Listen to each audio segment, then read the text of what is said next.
गुरुवे गौरचन्द्राय राधिकाय तदालय कृष्णाय कृष्णभक्ताय तद्भक्ताय नमो नमः। मैं अपने गुरुदेव के चरणों में दंडवत प्रणाम करते हुए उनसे अयुति कृपा की प्रार्थना करता हूँ।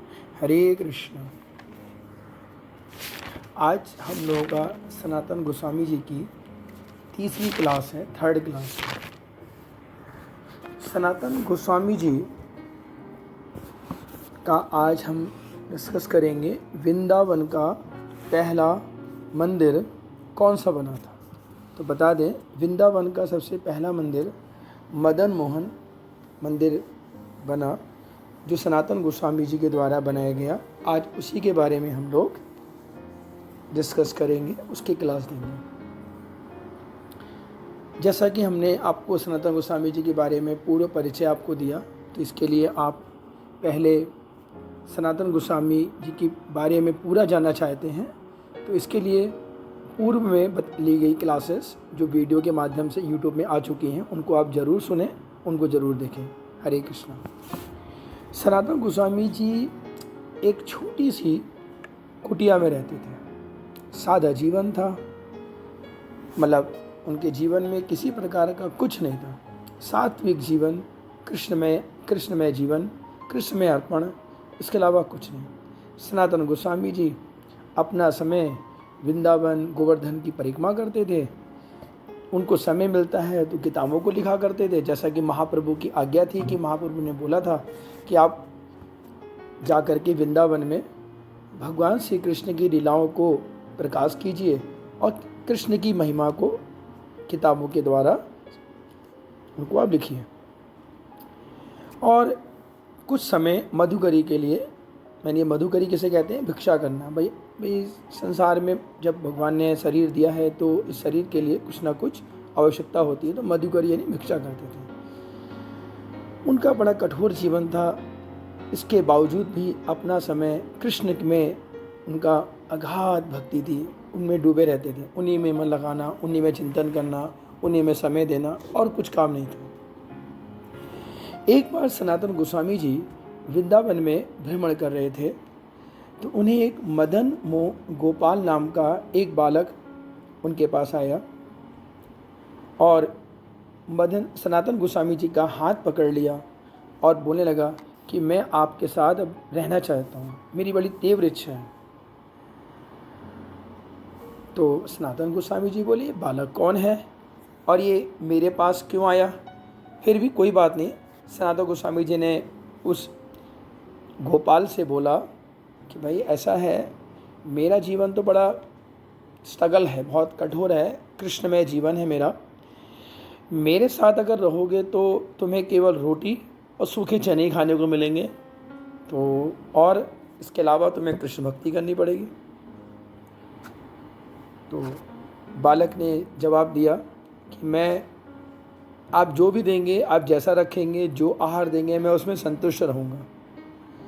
परंतु सनातन गोस्वामी जी ने उसे मना करा, अभी बहुत छोटे हो, अभी तुम बहुत छोटे हो, अभी तुम अपने माता पिता के साथ रहो, हाँ, क्योंकि ऐसी जीवन शैली अभी आपके लिए ठीक नहीं है, अभी बहुत छोटे हो। जिस जीवन शैली को मैं अभी जी रहा हूँ, वो जीवन शैली अभी तुम्हारे लिए उपयुक्त नहीं है।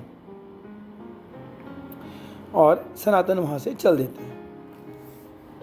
सनातन गोसाई प्रभुपाद को बता दें, ये जो बालक था कोई गोपाल नहीं थे, ये स्वयं मदन मोहन भगवान श्री कृष्ण थे, जो सनातन गोस्वामी के पास आने की इच्छा कर रहे थे। दामोदर चौबे नाम का एक ब्राह्मण कृष्ण जन्मभूमि मंदिर के पास रहते थे। सनातन गोस्वामी जी जब मधुकरी कर रहे थे तो इनके घर भी गए। भाई मधुकरी करते करते भाई कभी इनका भी घर पड़ा, तो दामोदर चौबे के घर पर पहुँचे और वहाँ पर उन्होंने मधुकरी यानी भिक्षा की याचना की। तो उनके घर पर जब आए, बूढ़ी माँ थी, तो बूढ़ी माँ को देखा, वो एक गोपाल जी हैं, विग्रह हैं मदन मोहन के, उनका वो भोग लगा रही है, उनकी सेवा कर रही है। उस मदन मोहन के विग्रह को देख करके सनातन गोस्वामी जी बड़े अचंभित हो गए कि ये जो विग्रह है, मैं आपको बता दूं, भगवान श्री कृष्ण का जो रूप होता है, हाँ, जिसे हम मंदिरों में देखते हैं, हाँ, हमारे यहाँ उनको विग्रह कहते हैं, और मूर्ति नहीं कहा जाता है। मूर्ति कहना सबसे बड़ा अपराध है। मूर्ति उसे कहते हैं जिसके अंदर प्राण प्रतिष्ठा नहीं है, उस निर्जीव है। अगर जिसके अंदर प्राण प्रतिष्ठा है, भगवान से कृष्ण स्वयं बात करते हैं, उनकी सब कुछ भोग लगता है, आरती, उसे विग्रह कहते हैं। तो मदन मोहन जी के उस रूप को देख करके सनातन गोस्वामी जी को उस बालक की याद आ गई, जो बालक उनसे जिद कर रहा था रहने के लिए। तो सनातन गोस्वामी समझ गए कि ये बालक स्वयं कृष्ण थे जो मेरे पास आए थे। अब क्या था, सनातन गोस्वामी जी मधुकरी के बहाने रोज उस दामोदर चौबे के घर पे पहुंच जाते और मदन मोहन के दर्शन करते। उन्हें बड़ा सुख मिलता, बड़ा अच्छा लगता। उस चौबे के परिवार में, जैसा कि मैंने बताया, एक वृद्धा माता ही थी। वो मदन मोहन को अपने पुत्र की तरह सेवा करती थी। एक दिन जब सनातन गोस्वामी जी बार बार उस वृद्धा के घर में आते, दर्शन करते, भाव विभोर आते, आंखों में आंसू आते और कहते, प्रभु आपकी इच्छा थी, बड़ी इच्छा थी, मुझे बड़ा अच्छा लगता है, मैं खुद ही आपके पास आ जाता हूँ। तो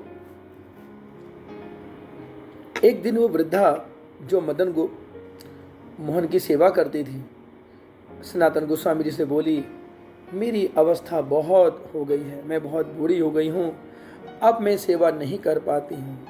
क्या तुम इस विग्रह को, मेरे इस मदन मोहन को तुम ले जाओगे और अच्छे से सेवा करो, क्योंकि मैं इस परिवार में, मैं जानती हूँ कि अब कोई सेवा नहीं कर पाएगा।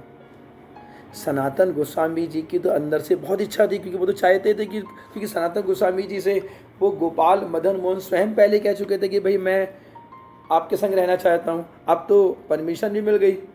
सनातन बहुत प्रसन्न हुए और बूढ़ी माता से बोले, ठीक है।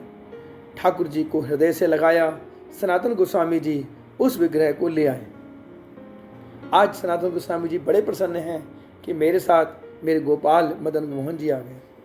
सनातन वृंदावन आ गए और मदन मोहन के जो विग्रह थे उसको आदित्य टीला, जहाँ पर सनातन गोस्वामी जी रहते थे, वहीं ले आए। और वहाँ पर आज भी अगर आप जाएंगे तो यमुना जी किनारे मदन मोहन जी का जो मंदिर है, अब तो वो खंडित हो गया है, औरंगजेब ने उसको खंडित किया। बड़ा सुंदर मंदिर बना था। अभी आप देखेंगे कि वह काफ़ी ऊंचे टीले पर बना हुआ है।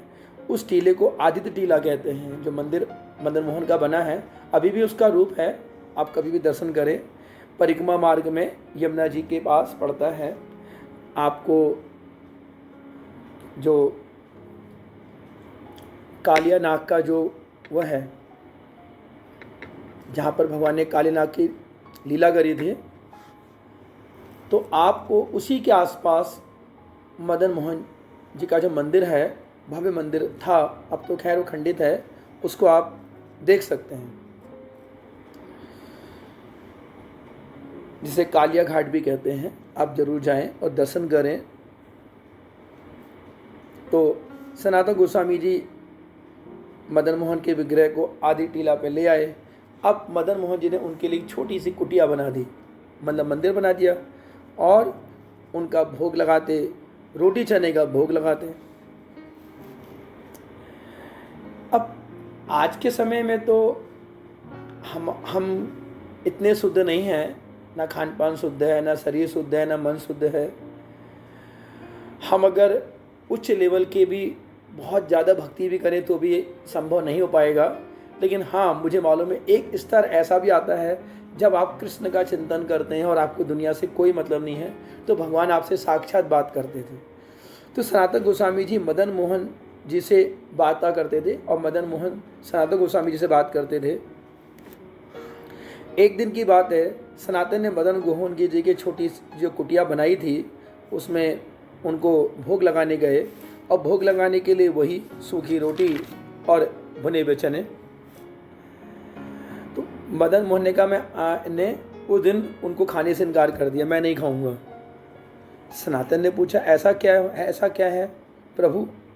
तो मदन मोहन ने शिकायत की, आप तो रोज़ मुझे सूखी रोटी और चना दे देते, अरे नमक तो डाल दिया करो कम से कम, बिना नमक के खिला देते हो मुझे तुम। मदन मोहन की इस प्रकार की प्रार्थना सुनकर सनातन गोस्वामी जी बोले, अरे मैं आज आपको कहीं से नमक की व्यवस्था करके ले आऊँगा, कल आप कहोगे मेरे को रोटी में घी भी लगा के दो, परसों कहोगे एक सब्जी भी लगा के दो, फिर कहोगे ये भी लगा के दो। मुझे मालूम है आप जहाँ पर रहते थे आपको अच्छे अच्छे भोजन मिलते थे, लेकिन मैं नहीं दे पा रहा हूँ, तो भैया मैं तो यही खिलाऊँगा, मेरे पास चने और रोटी हैं, यही खाने पड़ेंगे आपको। अगर आपको फिर भी बढ़िया बढ़िया आपको खाना है तो आप अपनी व्यवस्था खुद कर लो। चलिए, भगवान की और सनातन गोस्वामी की बातें सुन करके अब उस दिन मदन मोहन जी ने जो भी था स्वीकार करा। अब आगे की लीला ये है कि अब मंदिर की व्यवस्था कैसे हो। भगवान अपनी व्यवस्था खुद भी करते हैं। अब सनातन गोस्वामी जी ने कहा भी अपनी व्यवस्था खुद करो। तो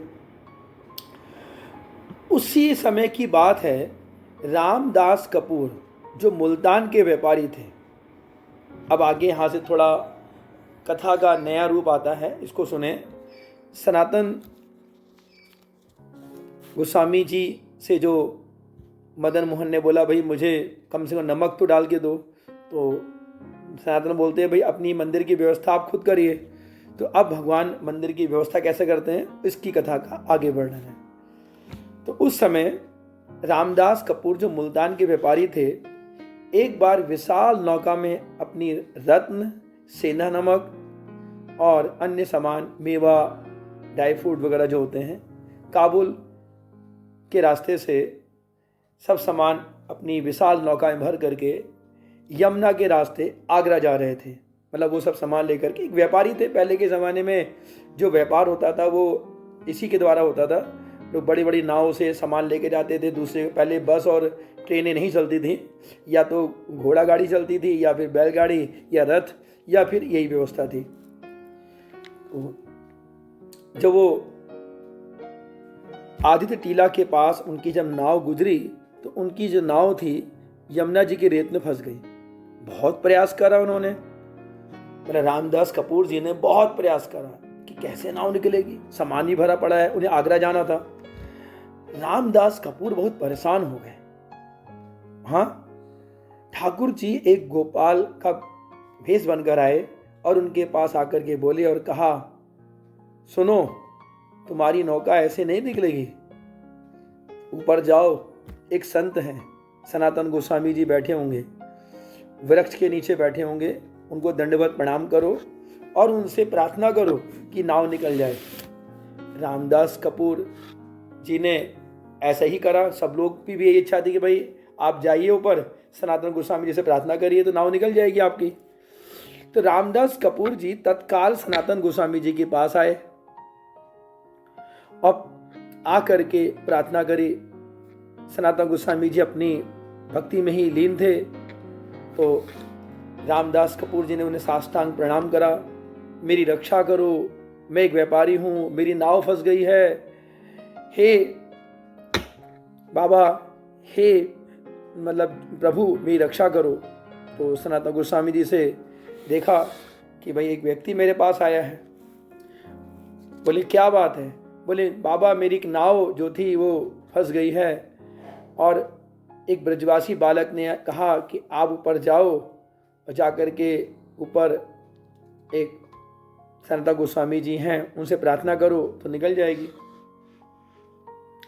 सनातन गोस्वामी जी ने मनी मन ध्यान करा तो मालूम पड़ा ये स्वयं मदन मोहन ठाकुर जी हैं जिन्होंने उसे उन्हीं के पास भेजा है। वो समझ गए। तो मदन मोहन जी की बातों को समझने के बाद सनातन गोस्वामी जी ने कहा कि भाई देखो, तुम अगर मेरे पास आए हो तो मेरे पास से कुछ नहीं मिलने वाला। जाओ, सामने मदन मोहन जी का है, उनसे भगवान से प्रार्थना करो, वही आपकी नाव निकाल सकते हैं।